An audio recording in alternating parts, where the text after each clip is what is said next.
Jesus operou cura, jovem curado de diabetes tipo 1, Congregação Cristã no Brasil. Era uma tarde de sábado, o sol brilhava forte sobre a pequena cidade do interior, e o ar trazia aquele cheiro de terra molhada depois da chuva que caíra pela manhã. A família se preparava para mais um culto na congregação, como faziam todas as semanas.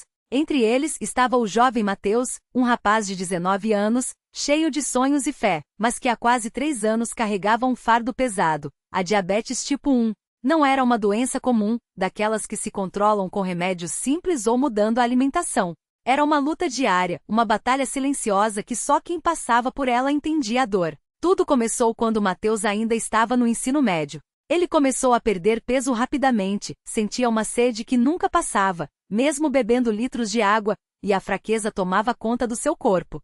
Sua mãe, irmã Maria, percebeu que algo não estava certo quando viu o filho acordar várias vezes à noite para ir ao banheiro. "Filho, você está bem?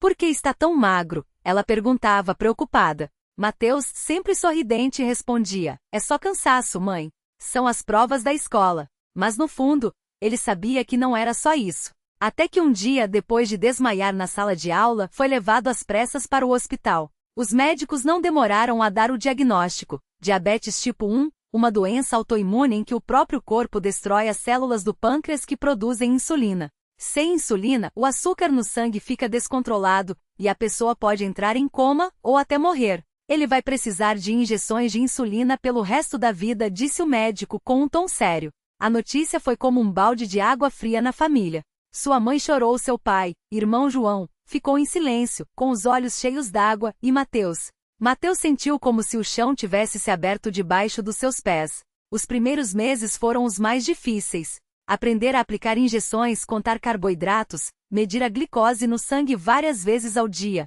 tudo isso enquanto tentava levar uma vida normal. Mas a diabetes não perdoa. Uma vez, depois de um culto, Mateus sentiu-se mal. Sua visão ficou turva, as mãos tremiam, e ele mal conseguia segurar a Bíblia. Sua irmã Ana, que estava ao seu lado, percebeu e correu para buscar um suco. "Bebe isso, irmão.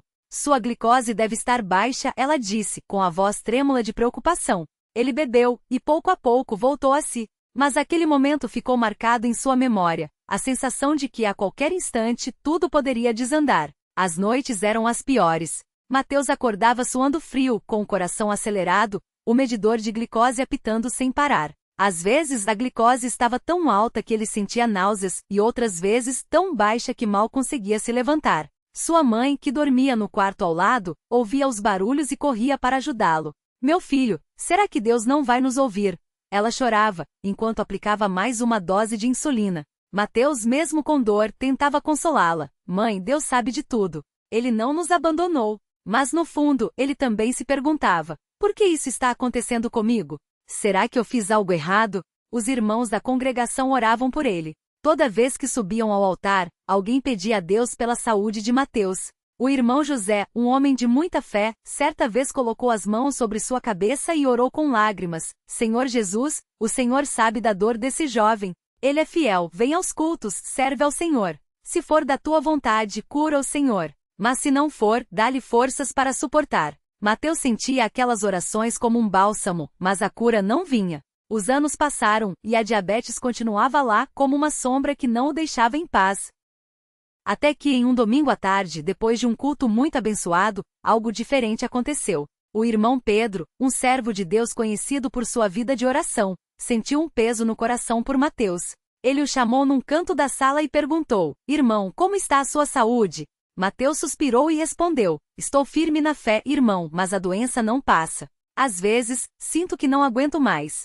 O irmão Pedro olhou nos seus olhos e disse: "Vamos orar agora. Não como uma oração qualquer, mas com fé, crendo que Deus pode operar." Eles se ajoelharam ali mesmo, e o irmão Pedro começou a clamar a Deus com uma autoridade que Mateus nunca tinha ouvido antes.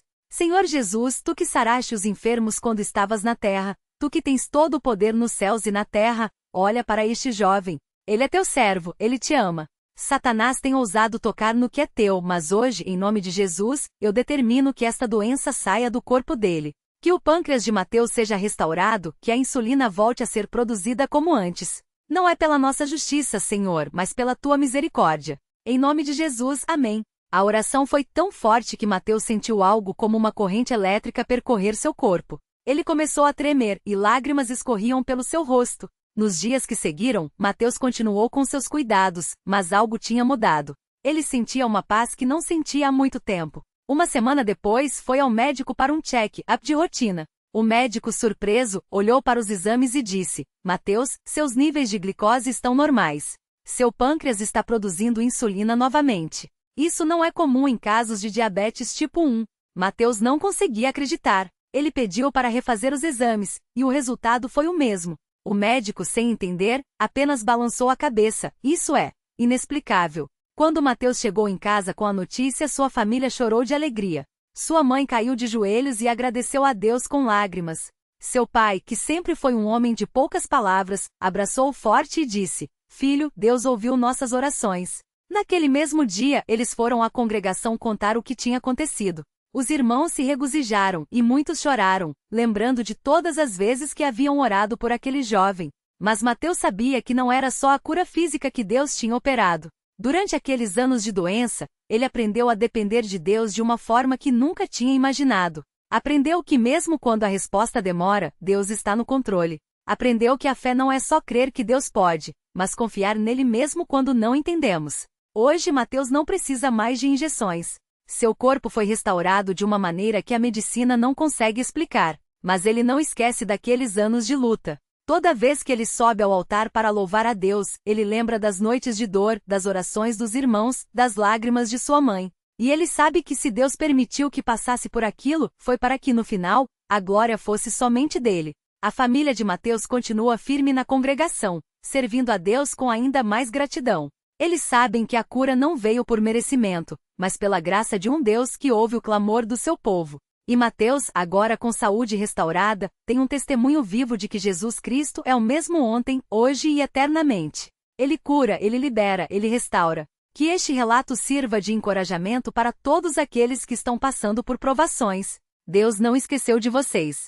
Ele ouve cada oração, cada suspiro, cada lágrima derramada em segredo. Confiem nele porque no tempo certo ele responderá. E quando a resposta vier, como veio para Mateus, não haverá palavras suficientes para agradecer. Só resta ajoelhar-se e dizer: Glória a Deus nas alturas. Grande e maravilhoso és tu, Senhor.